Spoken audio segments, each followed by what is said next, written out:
Namaste. Welcome to the channel Yogi Evolve with Amrita. Today, the question that has come up is, does God love us? And this question comes up because as we see all around us and even in our life, there's a lot of suffering, there's a lot of hardship, there's a lot of hatred that's happening all around in the world. Naturally, we ask this question. But Ando Moima said, there is no love except God's love.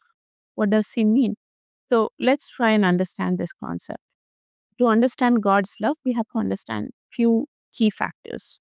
And the most important part of it is that God is both the creation and the creator. So he's both the good and the bad. He's the hate and the love. He's both sides of the coin. He's everything that is present in this world. So in that case, if God is love, then how come we are experiencing it differently, right? If you look at what Yogananda said, Paramhansa Yogananda said, he said that we can experience God through his 8 aspects, and one of those aspects is love. And so it becomes even more strange and curious that we are experiencing this world as hatred, as trouble, as problem. So why are we experiencing in this way instead of love, which we do experience to some extent now and then in our life, but not all the time. There's more trouble, there are more issues in our life than the joy and the love that we are supposed to feel. So to understand that, let's take an example of a radio station. When you tune in perfectly to that radio station, you are able to hear everything clearly and perfectly.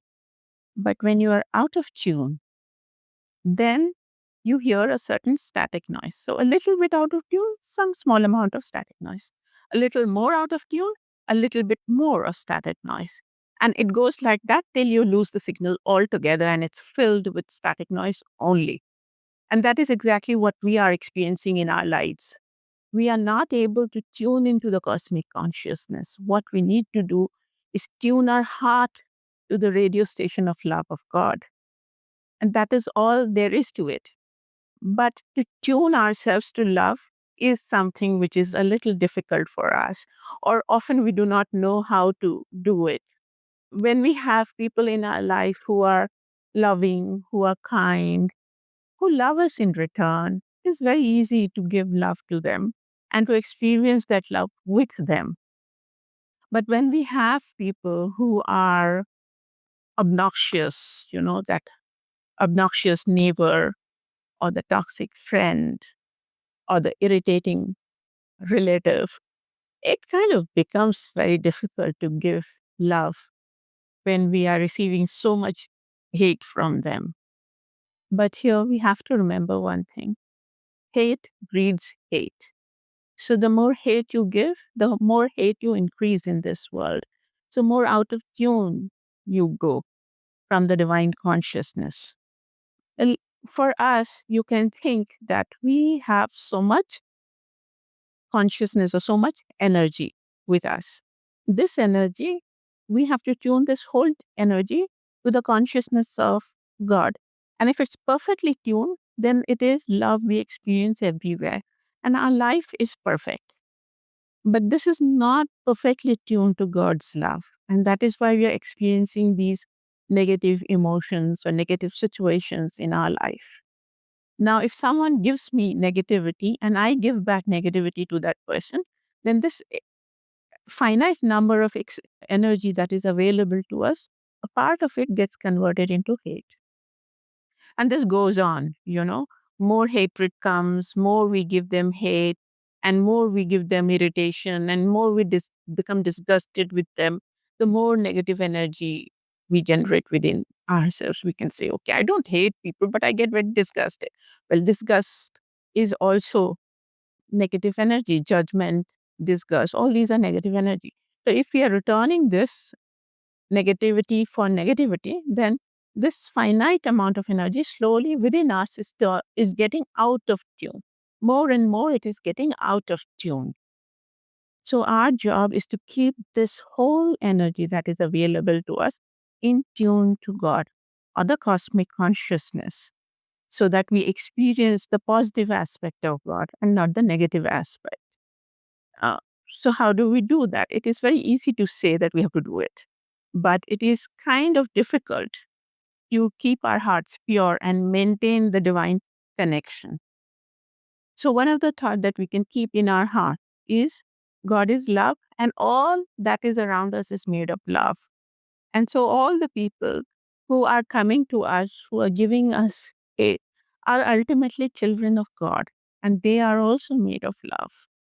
And with that heart, we have to deal with situations or people that come to us. We have to take them as as as an obstacle training, right? They are kind of God's tester.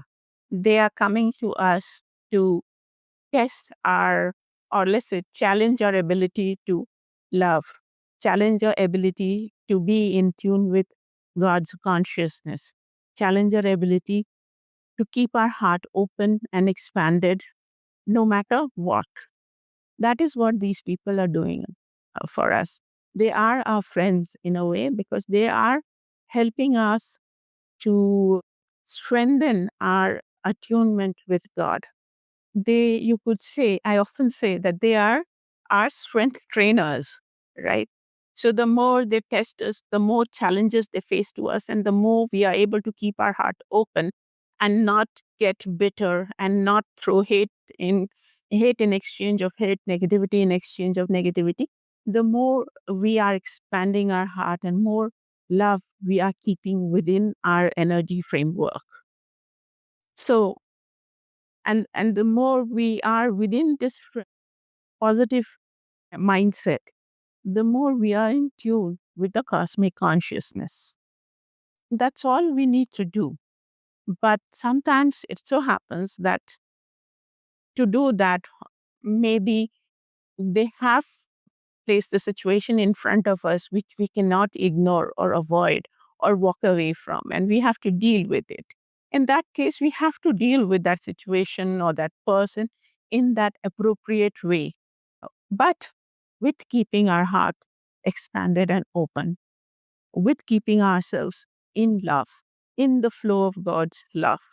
And that is how we can magnetize more positive situations around us, more love around us, more joy and happiness around us.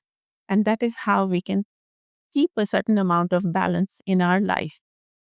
I want to close with the line which Jesus said, "Blessed are the pure in heart, for they shall see God." Namaste.